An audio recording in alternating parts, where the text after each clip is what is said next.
Janie, and today I want to talk to you a little bit about getting your blind dog to focus on you. So what I mean by focus is because they're blind, they can't see, they're not necessarily going to look at you with their eyes. However, they will, like Jake is doing now, still focus on you, whether that is focusing in your direction because they can hear. He's having a good smell, so he's checking out what's what. So there is still ways that they can focus on you without necessarily seeing and looking at you. So, these are the treats now. Thank you, Jake. They're for later. Come here. Good boy. So, a little bit about focus. Now, when I first got Jake, he was a rescue from Bosnia, so he'd changed countries. I'm just going to move those out a sec. He's walking around. And obviously the conditions are quite a lot different. He'd been through quite a lot, and by the time he got here, I mean, the first 3 days he was petrified. He really wouldn't come out of his shell for a good 3 or 4 days, would you, Jake, and start to sort of really show behaviours. Like, he would appear like the most well-behaved dog just because he wasn't willing to sort of push the boundaries or test out sort of like what is or wasn't allowed, and that's just because he was so scared. So asking him to focus in those few days is really sort of asking a little bit too much. So especially with new dogs, we really want them to adapt and get used to being in the environment first. After that, the following sort of few weeks, he would start to feel a little bit sort of more at ease, but he'd still be sort of really alert. So if I was asking him to do something, or if I was trying to teach him a focus, but we were on the front of the house, for example, on the front garden, well, then you've got different environmental factors to take into consideration. So you've got cars passing, you've got people walking past talking, there might be the bin lorry that's coming down the street. So in his head, all these things are sort of like, wow, okay, this is all quite new. I'm not really sure what's happening here. So in terms of asking him to then focus on me, well, actually what's more important to him at that point is making sure that he's safe, which he would then not focus on me because he would be sort of staring in the direction of the bin lorry that's being emptied, like, oh, what is that really, really loud noise that I can hear but I can't see? So asking him to focus in an environment like that as well is also asking quite a lot, really, of your dog. So when it comes to focusing, especially with newer dogs, you really want to sort of not put any pressure on them and make this into sort of like a fun game. So with Jake, what we started doing, get my treats back down now. Some nice little beef coins here for him. So in a low environment, so a low stimulative environment, so at the moment I've come into our bedroom because there's no other dogs around, it's nice and quiet, there's not going to be any bin lorries coming past, so it's a good environment to work in. So I would always suggest starting an environment like this. And all you want to do to get your dog's attention is say their name, and then I want you to get maybe a bit of a chunkier sort of treat, because if you're going to drop it, they need to hear the drop. And I'm just going to say his name and then drop it. It doesn't matter if your focus is on me at this point. So, Jake.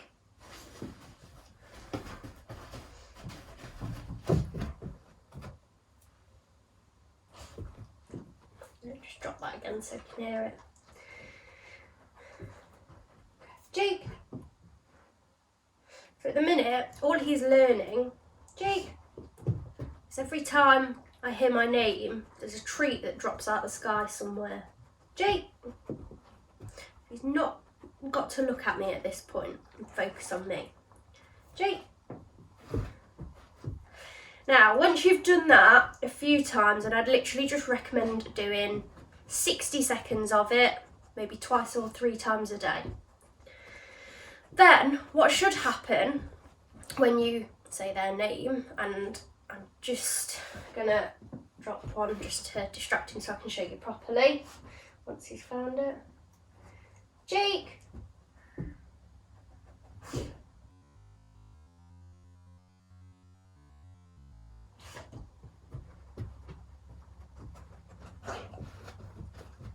Jake. Yes. So they will look to you for that treat. So what he was doing in the meantime there, after he'd said his name, he was looking on the floor for these treats, because that's where I've been dropping them, that's where he's been hearing them drop. Whereas once he's finished doing that sniffing and he's going, well, I can't smell any treats, he'll look to me, and that's when you want to capture him looking at you. So then you'd say yes, which is like your marker word, and then you can chuck a treat on the floor for him to go and find.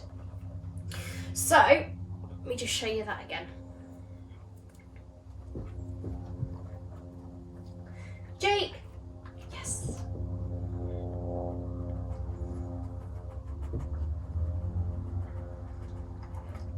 Jake. Yes. And it's a game for them as well. You not only getting them to start learning that, oh, when this human says my name I get good things, but it's also a good game for sniffing for them and helping them notice where things are, giving them a little bit of confidence. Jake. Yes.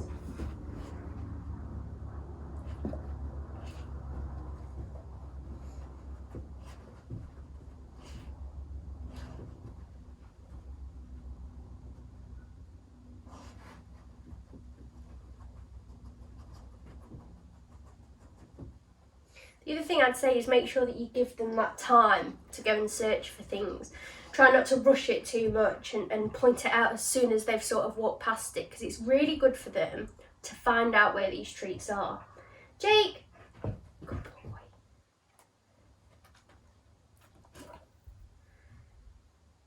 Okay, so what I did there was treated him through my hand, so straight into his mouth, which is then constantly keeping that focus on me now. Jake. Thank you. Yeah, I know you're there. Good boy. Once you've got that focus, then you can really start training. Wait. Good boy. So it's really important to just give them that time, give them that space in order to get used to their environment. Maybe practice this in a low stimulative environment like we have done today. And then you can take it out to the front. So there's going to be so many more distractions.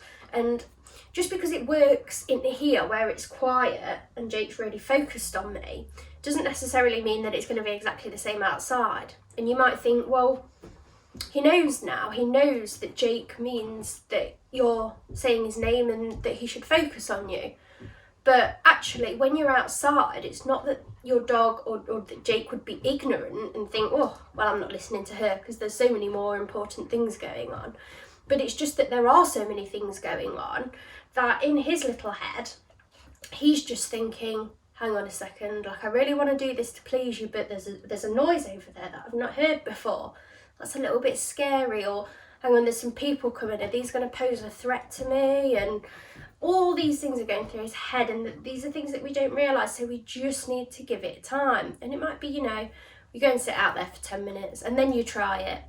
And it's not got to be, again, that he focuses on you straight away. It can just be, you say his name and throw a treat down, so he's getting used to that. Oh, okay, cool, I heard that again. Oh, and I only have to just go right in front of me, put my head down and the treat's right there. So it's not necessarily getting them to search for it either.